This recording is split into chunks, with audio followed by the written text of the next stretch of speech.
श्री जगन्नाथ संस्कृत विश्वविद्यालय पुरी द्वारा परिचालित 2025 मसीहार शास्त्री +3 परीक्षा 118 गोटी परीक्षा केन्द्र में 9/4/2025 तारिखर आरंभ हो 19/4/2025 तारिखर शेष होता। एथिरे सर्वमोट 139 गोटी महाविद्यालय 5089 जन छात्र छात्री परीक्षा देथिले। परीक्षा सरिबा परे राज्यर 5टी मूल्यांकन केन्द्र में परीक्षा खातार मूल्यांकन करा जायतिला।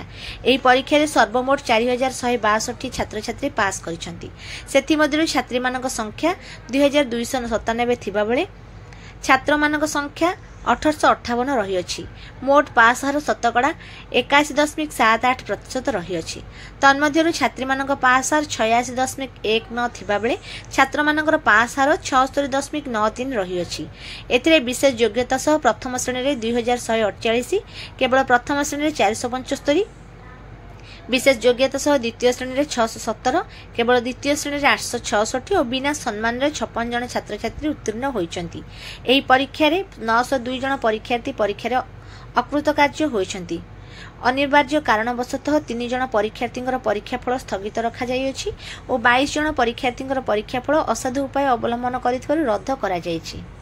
परीक्षा सरिथिला गत 28/5 एवं आज है 6/6 मात्र 9 दिन भितर आम चेष्टा करूँ आपण सम्मुख में निर्भुल भाव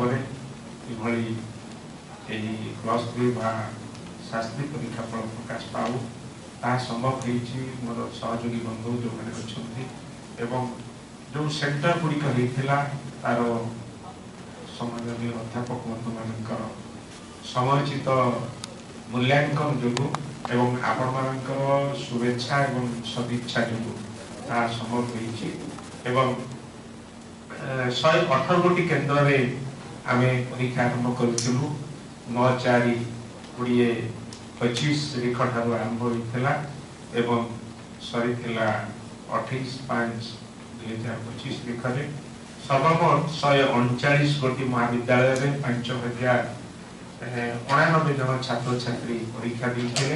परीक्षा सरिबा परे 5 गोटी ओडिशार विभिन्न स्थान में जमती पुरी कहतु जगतसिंहपुर कहतु बालेश्वर कहतु विभिन्न स्थान में आमर 5 गोटी स्थान में मूल्यांकन केन्द्र होता।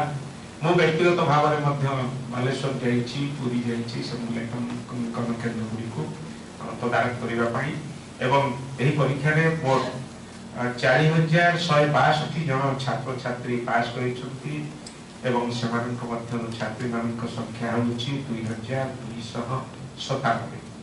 छात्र मान संख्या होउची 1858।